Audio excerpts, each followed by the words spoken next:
नमस्कार, आप देख रहे हैं हिंदी खबर एक्सप्रेस और मैं हूं आपके साथ मानवी ठाकुर। शुरुआत करते हैं आज की खास खबरों से। आपने एक निजी कार्यक्रम में सम्मिलित होने पहुंची सर्किट हाउस पूर्व मुख्यमंत्री उमा भारती ने राहुल गांधी पर निशाना साधते हुए बोली कि राम की लहर नहीं है, राम के तो हिलोर है। समुद्र सनातन से अनादिकाल से अनंत काल तक राम जी हैं देश की धरती पर। वही राहुल गांधी ले बयान को लेकर उमा भारती ने कहा कि राहुल गांधी को कहना उनकी मजबूरी है। उन्होंने अपने एफिडेविट में राम का अस्तित्व नकार दिया था। जिन्होंने राम के अस्तित्व को ही नहीं माना, ना ही उन्हें लहरें दिखेगी, ना ही हिलोरें दिखेगी। राम की लहर नहीं है, राम की तो हिलोरें हैं, समुद्र हैं राम तो। और सनातन से अनादिकाल से अनंत काल तक राम हैं इस देश की धरती पर। लेकिन राहुल गांधी को ऐसा कहना उनकी मजबूरी है, क्योंकि उनने तो अपने एफिडेविट में ही राम का अस्तित्व नकार दिया था। इसलिए जिन्हें राम के अस्तित्व को माना ही नहीं है, वो ना उन्हें लहरें दिखेंगी ना हिलोरें दिखेंगी। गठबंधन को लेकर क्या कहेंगे? कुछ भी नहीं है तो गांठ ही नहीं जुड़ेगी। अभी गांठ एक जुड़ती है और खुलती है, जुड़ती है और खुलती है। देखिए, आपको मैं एक बात बताऊं,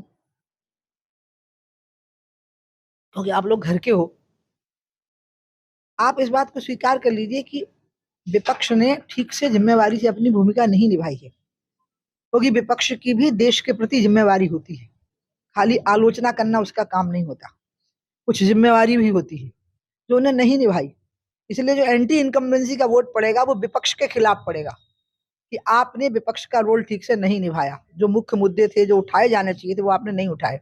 आपने वो उठाए हैं जिनको हमने अपना अपमान समझा, जैसे राम लहर नहीं है ऐसा बोल देना। तो इसलिए वोट अब हमारे खिलाफ नहीं पड़ना, उनके खिलाफ पड़ना है। और उसका परिणाम ये निकल रहा है कि रही सही कसर, मुझे तो लगता है कांग्रेस लोकसभा में 15-20 सीटों पर सिमट जाएगी। लोकसभा के अंदर मुश्किल से उनको 15-20 सीटें मिलेंगी लोकसभा में, पूरी लोकसभा में। मथुरा और काशी के लिए आप क्या कहेंगे? हमारी तो आस्था अयोध्या, मथुरा, काशी तीनों पर है।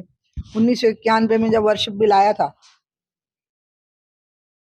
और उसमें अयोध्या को विवादित मान करके अलग कर दिया गया था और मथुरा और काशी प्रतिबंधित कर दिया गया था कि वो उसी के अंतर्गत रहेगा। मैं तो पहली वक्ता में ही थी, बहस मैंने ही शुरू की थी उस पर, और मैंने यही कहा था पार्लियामेंट के अंदर कि आप अयोध्या के साथ मथुरा और काशी को भी विवादास्पद स्थान मान लीजिए और आस्थाओं का टकराव मत मानिए, क्योंकि औरंगजेब की तुलना कृष्ण से नहीं हो सकती और औरंगजेब की तुलना बाबा विश्वनाथ से नहीं हो सकती, जैसे कि बाबर की तुलना राम से नहीं हो सकती। तो इसलिए इनको आप आस्था का टकराव मत मानिए, आप इसको विवादास्पद स्थल मानिए इन दोनों को, और इनको भी बाहर नहीं रखिए, मतलब इनको बाहर कर दीजिए अयोध्या की तरह। अब मामला कोर्ट में है। अब ये मेरी बात नोट करना बहुत जरूरी है, ये तुमको दिखाना पड़ेगा कि मैं कोर्ट वाले मामले पे बोली हूँ। तो ये ध्यान रखना कि मामला कोर्ट में है मथुरा और काशी का, लेकिन मथुरा और काशी पर मंदिर बनना चाहिए, मेरी ये आस्था कोर्ट में नहीं है, ये मेरे दिल में है, ये रहेगी और ये तब तक रहेगी जब तक मंदिर नहीं बन जाएगा वहां पर भी। पूजन के लिए कह दिया है कोर्ट ने, फिर भी लगातार याचिका। योगी सरकार भले ही भ्रष्टाचार रोकने के लिए कड़े कदम उठा रही है, लेकिन ग्राम प्रधान व सचिव भ्रष्टाचार कम करने का नाम नहीं ले रहे हैं और सरकार के मनसों पर पानी फेरने का काम बहुत ही ईमानदारी से निभा रहे हैं। जी हां, मामला पीलीभीत के विकासखंड मरौरी के ग्राम पंचायत कंजा हरया का है, जहां की महिला प्रधान के वित्तीय प्रशासनिक अधिकारी चीज किए गए ग्राम पंचायत कंजा हरया के ग्रामीणों ने ग्राम प्रधान और ग्राम पंचायत सचिव के खिलाफ गंभीर आरोप लगाते हुए शपथ पत्र के साथ शिकायत कर जांच करने की मांग की थी। जिलाधिकारी ने ग्राम कंजा हरया में हुए भ्रष्टाचार की जांच कराई तो प्रथम दृष्टया से मामला सही पाया गया, जिसके बाद ग्राम प्रधान के अधिकार चीज कर दिए गए और सचिव विकास पांडे, दीपक कहर, बीके दीक्षित, अपर अभियंता मनीष प्रजापति, तकनीकी सहायक ब्लॉक खंड की जांच कराई जा रही है। जांच के बाद आगे की कार्रवाई की जाएगी। मरौरी ब्लॉक की कंजा हरैया ग्राम पंचायत है, उसके लिए कुछ ग्राम पंचायत सदस्यों ने, गांव के लोगों ने शपथ पत्रों पर शिकायत की थी, जिसकी प्रारंभिक जांच अपर मुख्य अधिकारी जिला पंचायत और तकनीकी एक अधिकारी से कराई गई, जिसमें वित्तीय अनियमितता पाई गई। अब उसको ध्यान में रखते हुए ग्राम प्रधान के वित्तीय और प्रशासनिक अधिकार जिलाधिकारी महोदय के द्वारा सीज कर दिए गए हैं और जो संबंधित ग्राम पंचायत सचिव रहे हैं और जेई रहे हैं या तकनीकी सहायक रहे हैं, उनके खिलाफ भी कार्रवाई के लिए लिखा गया है। अभी उसकी अंतिम जांच होगी और जब तक अंतिम जांच होकर उसका फाइनल डिसीजन नहीं हो जाता तब तक के लिए 3 सदस्यों की कमेटी वहां कार्यवाहक प्रधान के रूप में कार्य करेगी।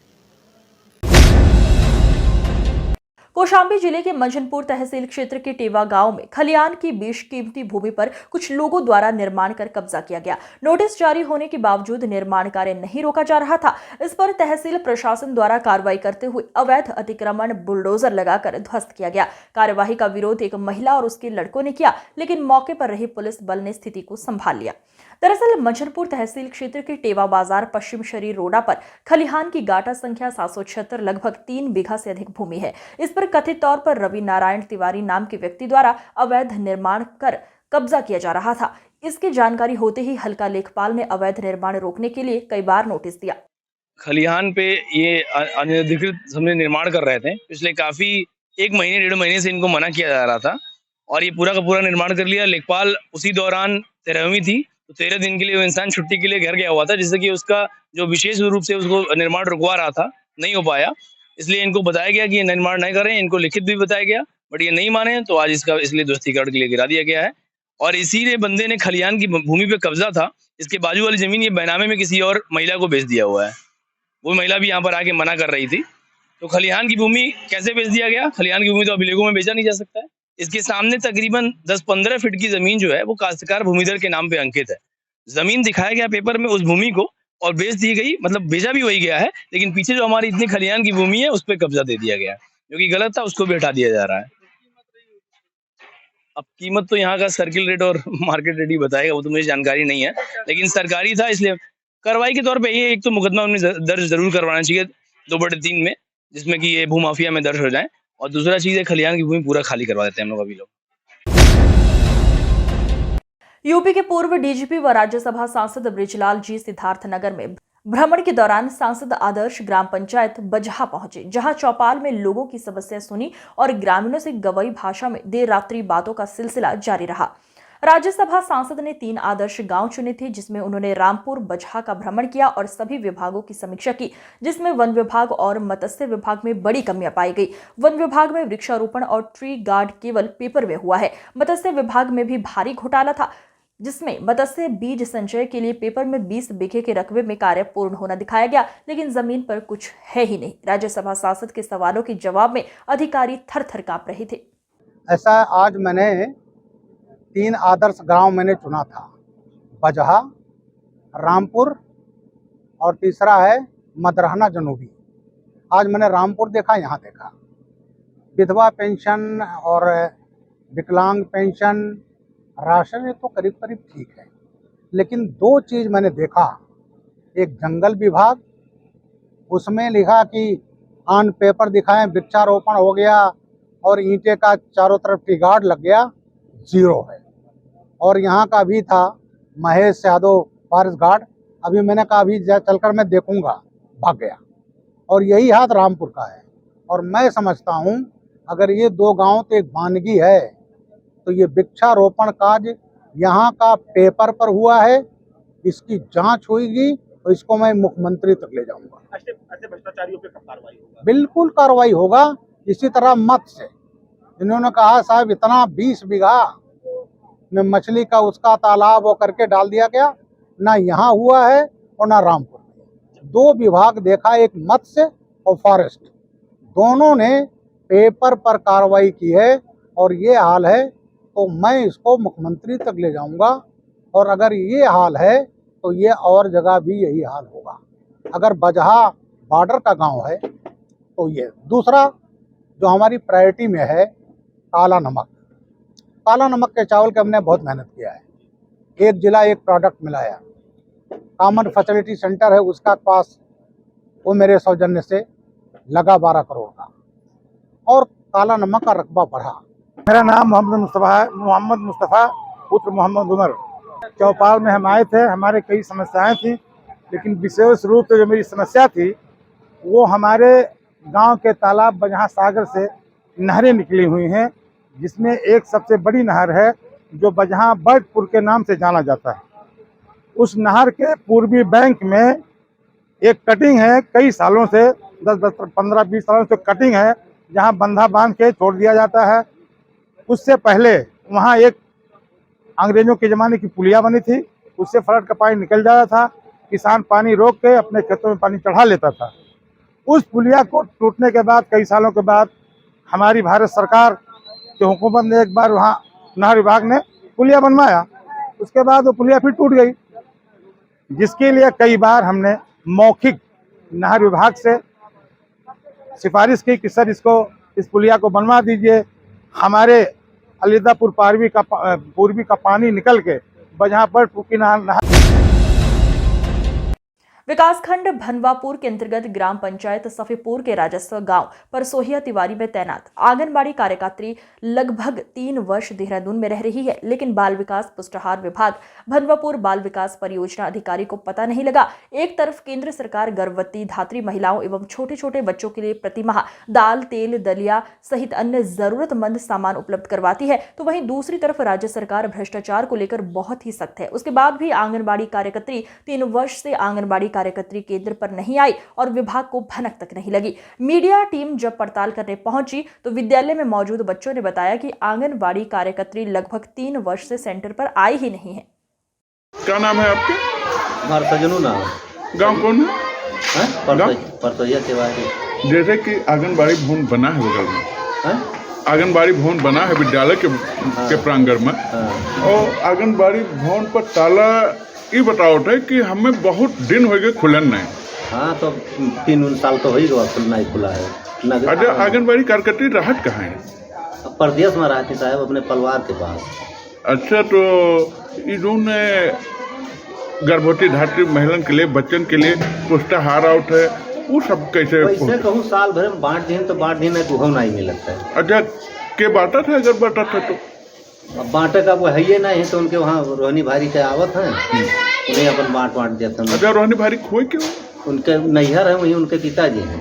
अच्छा, क्या नाम है आपके? राम जोरे। गांव कौन है? परसोहिया तिवारी। जैसे आंगनबाड़ी भवन पर कार्यकर्त्री नाई है, ताला बटाउट है, बच्चे बताएं लगभग 3 साल हो गए नए आवट है, कहाँ रहा थे? वो कहाँ रहा था? अच्छा, क्या नाम है? उस्मान। गांव कौन सा है? परसोहिया तिवारी। जैसे कि आज अब विद्यालय पर मौजूद हैं और आंगनबाड़ी भवन पर कोई कार्यकर्त्री यहाँ मौजूद नहीं है। कोई नहीं है। ये आंगनबाड़ी कार्यकर्त्री कब से नहीं आती है विद्यालय? वही 3-4 साल नहीं आए हैं। अच्छा, तो इसका जो आंगनबाड़ी कार्यकर्त्री को जो है गर्भवती धात्री महिलाओं के लिए, छोटे छोटे बच्चों के लिए जो पोषाहार आता है, वह कब बांटते हैं लोग? अभी परसों नरसों में बांटी नहीं, 2-3 महीना पर। 3 महीने बाद बटा है। हाँ। अच्छा, बांटता कौन है? वही जो आंगनबाड़ी। आपका गांव कौन हुआ? आंगनबाड़ी कार्यकर्त्री यहाँ विद्यालय पर आओ थे? कहाँ है?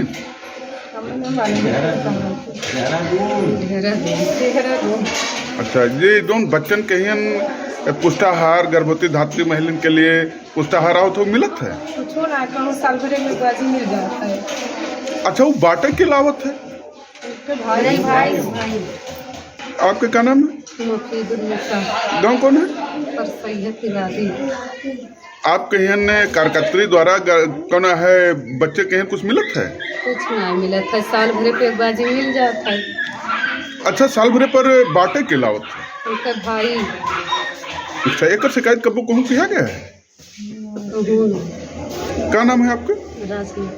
गांव कौन है? परसोहिया तिवारी। विकासखंड भनवापुर के अंतर्गत ग्राम पंचायत परसोहिया तिवारी में तैनात आंगनबाड़ी श्रीमती सुनीता विगत 3 वर्षों से गायब है, जो ग्रामीणों का कहना, इस पर आप क्या कहेंगे? फिलहाल हमको तो ऐसी जानकारी नहीं है कि 3 महीने से गायब है। 3 वर्षों से सर। लेकिन ऐसा होना नहीं चाहिए, और फिलहाल हम इसकी जांच करके आपको अवगत कराते हैं। सर, ग्रामीणों के द्वारा बताया गया जो वर्ष में एक ही बार जो यहाँ ला करके जो राशन वितरण होता है, तो ग्रामीणों ने क्या बोले तो हम नहीं जान रहे हैं, लेकिन सुपरवाइजर तो कह ही रही है कि मतलब ऑफिस में आती है, मीटिंग वगैरह भी आती है। सर, अगर जांच के दौरान अगर ग्रामीणों का बयान सही पाएगा तो उस पर क्या कार्रवाई? निश्चित रूप से कार्रवाई होगी। अगर इतने लंबे समय से कोई गायब हो रहा है, इसको बर्दाश्त नहीं किया जाएगा। आज की खबरों में बस इतना ही। देखते रहिए हिंदी खबर एक्सप्रेस। नमस्कार।